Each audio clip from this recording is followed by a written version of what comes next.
going to start with a disclaimer. At times I may embellish for comedic purposes. And I'd like to open with a quote by David Blaine, he's a magician. As children, we grow up believing that anything is possible.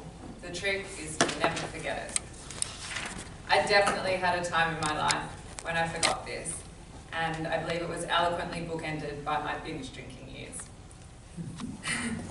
Growing up, I was the shy, nice girl that always got invited to people's houses.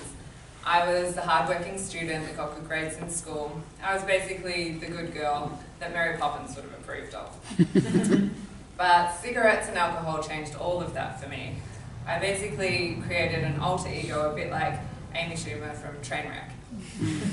I loved it when a popular girl at school would see me smoking and be like, "What, Sarah, you smoke?" And I'd be like, "Yeah, I'm a total badass, didn't you know?" Well, now they knew.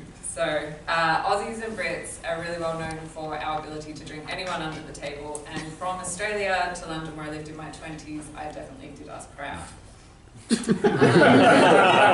What a shame, the way you look at it. Speaking of Brits, who's seen the movie Bridget Jones's Diary?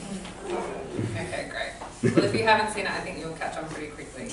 I love that movie as well. It was like my favourite movie ever, and that's because it basically was my diary.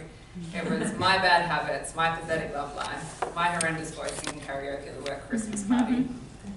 At the age of 30, I was a binge drinking, cigarette smoking, wrong guy loving fiend, working in a mediocre job that paid the bills, basically a zombie slowly marching to the beat of society's monotonous mainstream standards. My inner child only accessed on the weekends on the drunken dance floor at 2 a.m, followed pretty closely by inappropriate rants, tears and all vomiting. Basically, I was living the dream. After a few particularly destructive binge drinking sessions, culminating in behaviour that would make Britney Spears look good in her bald days, I decided that maybe, just maybe, drinking and smoking was holding me back from being who I really was and what I wanted to do. So I promised myself that I was going to do whatever it took to change that. So the first thing I did was quit smoking. I'd heard that if you quit smoking before 30, your lungs actually go back to the lungs of a non-smoker. So I was like, bonus. I read a book that changed my life. It was called Alan Carr's Easy Way to Stop Smoking. And it delivers its promise. It actually was easy to quit smoking because I changed my mind and my perspective, and so my bad habits fell away pretty naturally from there, sort of like a chain reaction of sparklers, one spark igniting the next. After seeing the positive effects that stopping smoking had on my life, I decided that I was going to stop drinking for a year. So I started a blog and I created a fundraiser, and I tracked my progress to see how my life would change. And I also was really determined to find work that made me come alive. So I actually had a list of goals up on my wall, and I wrote them all down, and I just replaced it with one goal. That one goal was inner peace. And then I wrote underneath, and sharing the resulting love and peace with others. And in that year, I actually achieved more goals than I ever had in my whole life. I curbed my Lindsay Lohan antics and restored my Gwyneth Paltrow purity.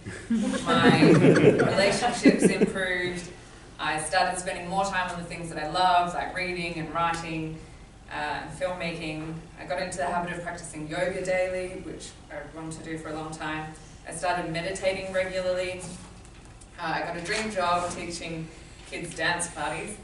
And one of the biggest ones for me was that I ran a half marathon. Now, I was not sporty growing up at all. I was always picked last for the team. I was convinced that I couldn't run for longer than 5 minutes, all the way up to the age of 30. And I actually had really chronic hip and back pain most of my 20s, and had hip surgery a year before I ran the half marathon. So it was just really huge for me that I did that. And I was really blown away by how many limiting beliefs I was just smashing. And I was really excited about what I could do. But it wasn't just what I was doing, it was how I felt and how I was being. I was feeling fulfilled instead of filling myself up with alcohol. And I could no longer hide from the fact that what I really wanted to do was make films.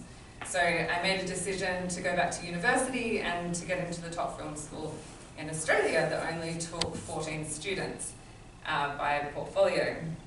And my determination was just so strong at that point that I just charged ahead, not taking no for an answer, and I actually got in. I got into a highbrow film school admitting that I loved Adam Sandler and Judd Apatow films.